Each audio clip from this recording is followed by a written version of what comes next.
Assalamualaikum warahmatullahi wabarakatuh. Nama saya Kevin Ferenc Lordi, absen 20 dari 12 IPS 2. Saya di sini ingin mempresentasikan hasil karya saya yang berjudul Hidup Damai di Negeri Lawan Bencana. Jadi Indonesia itu dilewati oleh 3 lempeng benua,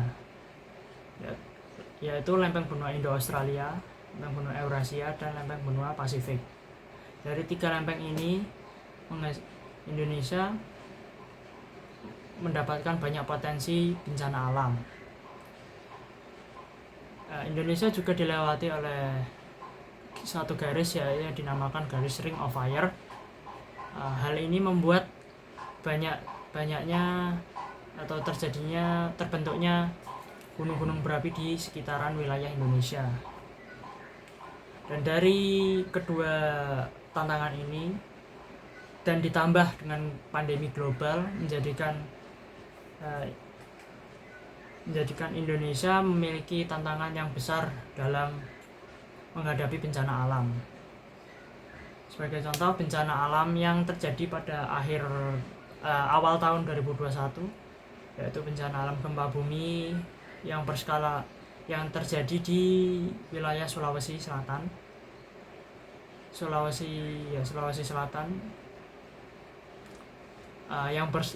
Gempa bumi itu berskala 6,3 skala liter yang menghancurkan rumah-rumah dan merobohkan rumah-rumah dikarenakan kurangnya mitigasi bencana yang mengakibatkan banyaknya korban jiwa di sekitar wilayah yang terdampak gempa bumi.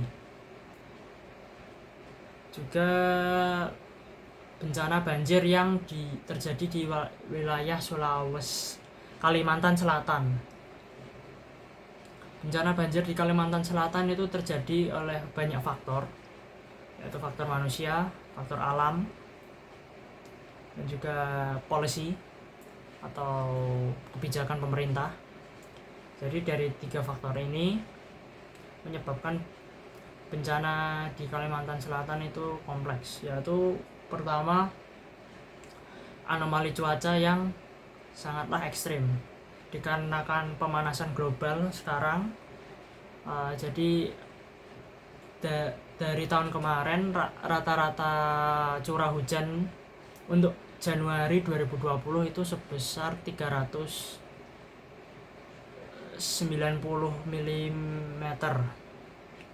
Tetapi pada Januari 2021 pada tanggal 13 sampai 19 yang hanya 5 hari saja itu bisa mencapai 490 mm. Hal ini juga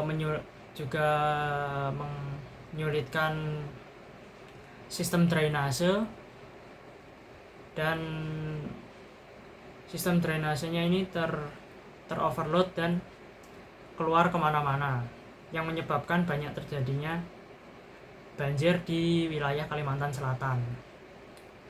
Juga pembalakan hutan yang dilakukan oleh perusahaan-perusahaan kelapa sawit di wilayah Kalimantan Selatan ini juga berdampak kepada atau memicunya atau berkontribusi dalam bencana banjir di Kalimantan Selatan ini, dikarenakan mereka membuka lahan secara besar-besaran dengan menggunduli daerah-daerah resapan air di hutan bagian atas, dan jika tidak ada yang menahan air di bagian atas maka airnya akan langsung turun ke bawah, dan daerah Kalimantan Selatan itu juga terdapat di daerah cekungan atau wilayah dataran rendah, yang akhirnya seluruh air yang terjadi di atas turun ke bawah dan membanjiri daerah-daerah dataran rendah di Kalimantan Selatan. Hal ini juga diperparah dengan pemerintah yang seenaknya memberikan izin kepada para pembuka lahan dan penebang pohon di daerah Kalimantan Selatan untuk beroperasi di sana. Jadi banyaknya pelanggaran yang dilakukan oleh kedua perusahaan tersebut membuat banjir di Kalimantan Selatan semakin parah. Banjir semakin parah dari tahun-tahun sebelumnya. Dan pemerintah ini sekarang sedang melakukan revisi dan evaluasi dari izin-izin yang mereka terbitkan pada tahun-tahun kemarin untuk mereka dievaluasi, dan jika terdapat pelanggaran akan dilakukan sanksi tegas oleh pemerintah dan dapat mencabut izin beroperasi di Indonesia dan di wilayah tersebut. Juga Indonesia juga dilanda bencana angin puting beliung yang terjadi di Tasikmalaya dan Cianjur. Angin puting beliung ini juga merusak banyak sekali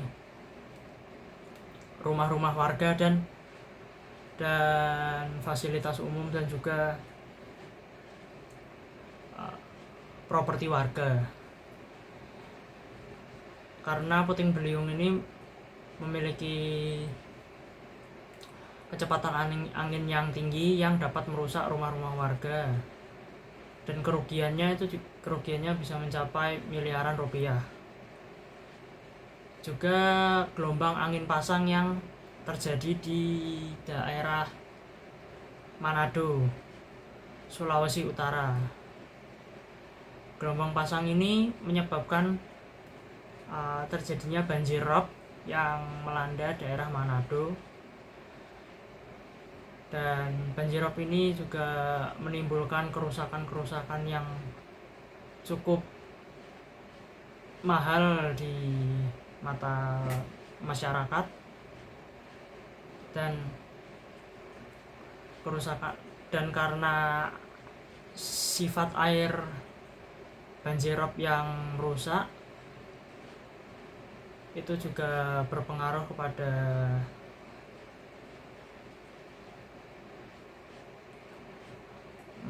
fasilitas dan properti warga yang akhirnya menjadi rusak parah. Dan juga Indonesia juga dilanda dengan banyaknya gunung yang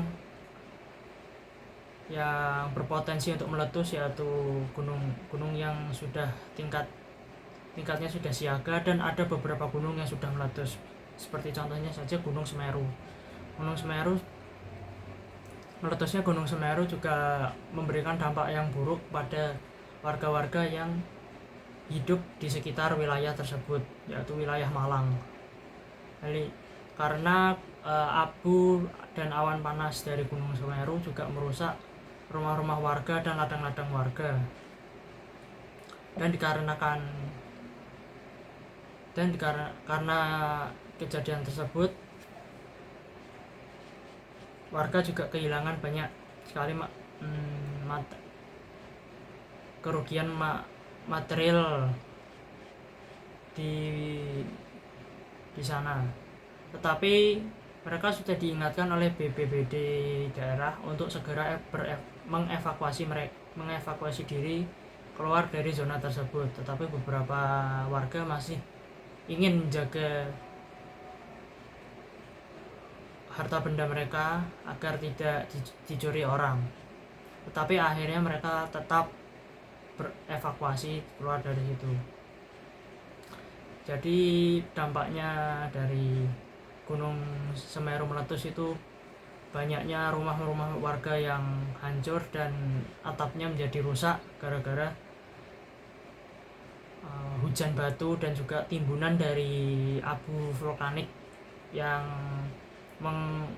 menumpuk di atas atap mereka, yang akhirnya merobohkan tumpuan-tumpuan atap-atap rumah warga.